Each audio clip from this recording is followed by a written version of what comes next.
राधे राधे दोस्तों, आइए सुनते हैं अपरा एकादशी व्रत कथा। युधिष्ठिर कहने लगे, हे भगवान, ज्येष्ठ कृष्ण एकादशी का क्या नाम है तथा उसका महात्म क्या है, सो कृपा करके कहिए। भगवान श्री कृष्ण कहने लगे कि हे राजन, यह एकादशी अचला तथा अपरा दो नामों से जानी जाती है। पुराणों के अनुसार ज्येष्ठ पक्ष की एकादशी अपरा एकादशी है, क्योंकि यह अपार धन देने वाली है। जो मनुष्य इस व्रत को करते हैं वे संसार में प्रसिद्ध हो जाते हैं।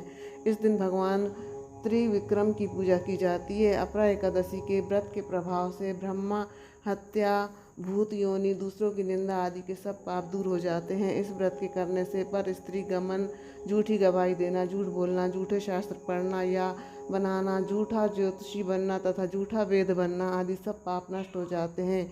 जो क्षत्रिय युद्ध से भाग जाते हैं वे नरकगामी होते हैं, परंतु अपरा एकादशी का व्रत करने से वे भी स्वर्ग को प्राप्त होते हैं।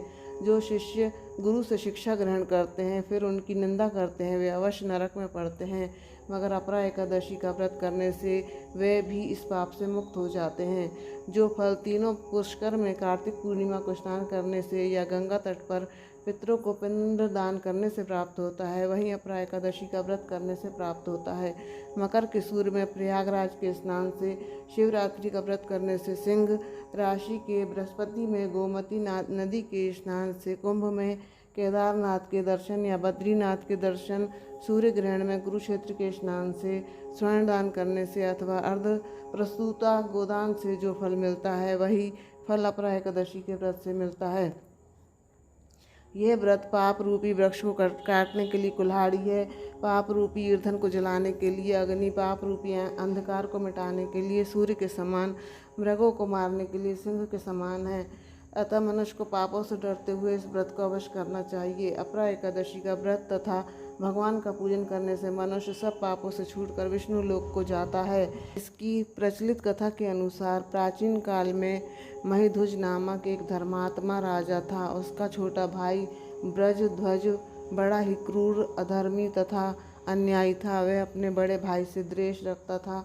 उस पापी ने एक दिन रात्रि में अपने बड़े भाई की हत्या करके उसकी देह को एक जंगली पीपल के नीचे गाड़ दिया। इस अकाल मृत्यु से राजा प्रेतात्मा के रूप में उसी पीपल पर रहने लगा और अनेक उत्पात करने लगा। एक दिन अचानक धौम्य नामक ऋषि उधर से गुजरे। उन्होंने प्रेत को देखा और तपोबल से उनके अतीत को जान लिया। अपने तपोबल से प्रेत उत्पात का कारण समझा। ऋषि ने प्रसन्न होकर उस प्रेत को पीपल के पेड़ से उतारा तथा परलोक विद्या का उपदेश दिया। दयालु ऋषि ने राजा की प्रेत योनि से मुक्ति के लिए स्वयं ही अपरा एकादशी का व्रत किया और उसे अगति से छुड़ाने को उसका पुण्य प्रेत को अर्पित कर दिया। इस पुण्य के प्रभाव से राजा की प्रेत योनि से मुक्ति हो गई।